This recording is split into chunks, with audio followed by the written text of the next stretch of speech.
children up until the age of 4 are operating at the genius level. The same group of children were studied in their early 20s, and only 10% were still operating at the genius, or what I call the brilliance level. And in their late 20s, early 30s, only 2% were still operating at the genius or brilliance level. So the question you have, like I had, is where did this genius or brilliance go? It didn't go anywhere, but it became buried by a society that says color within the line, sit down, give it back, you can't do this. By the time a child is 17 years of age, they have heard no 150,000 times and only yes 5,000 times. And the more you continue to hear what you can't do, where you can't go, and who you can't become, there is a neurological path that is created in the brain that causes individuals to shut down. I have gone through a divorce within the last year, and my 2 children, Daniel and Madison, they are now my greatest joys. Madison came into my office not too long ago, and she said, "Hey, Daddy, what's going on?" I said, "Hey, baby girl, how are you?" And I was preparing to go on a trip out of town. And I was busy scurrying around. I was not totally focused on her. And she says to me, "Daddy, I see you're busy. I'll just come back later."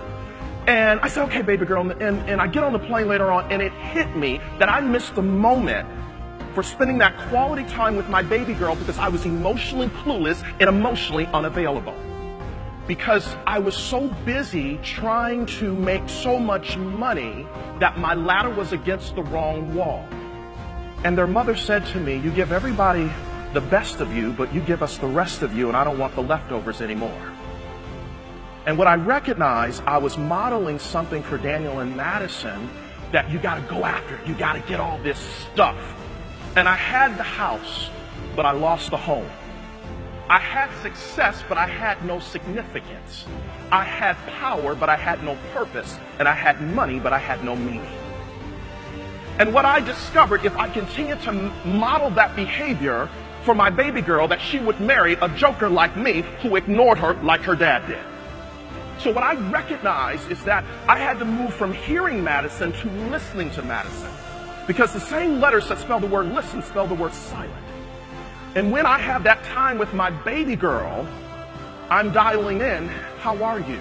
And I'm modeling something for her brother as to how he's supposed to treat a woman.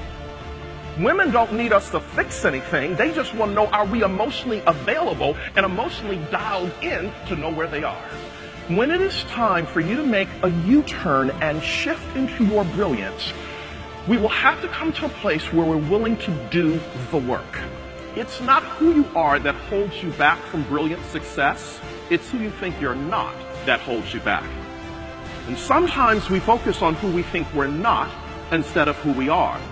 So now I through pain, I'm learning that relationships are more important than money.